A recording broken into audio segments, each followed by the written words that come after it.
আসসালামু আলাইকুম। এসএস টিভিতে আপনাদের আমন্ত্রণ জানাচ্ছি। সাথে আছি আমি উমেহানি ফাতেমা। বকেয়া বেতন ভাতার দাবিতে আশুলিয়া শিল্পাঞ্চলে গাজীপুরের টঙ্গীতে ঢাকা ময়মনসিংহ মহাসড়ক অবরোধ করে বিক্ষোভ করেছেন পোশাক কারখানার শ্রমিকরা।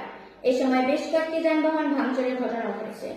অস্থিরতার কারণে পুলিশ জানিয়েছে যে সকলের দাবি আদায়ের কারণে বিভিন্ন কারখানায় ভিড় করছে শ্রমিকরা। এতে তৈরি হচ্ছে এক ধরনের বিশৃঙ্খলা পরিবেশ।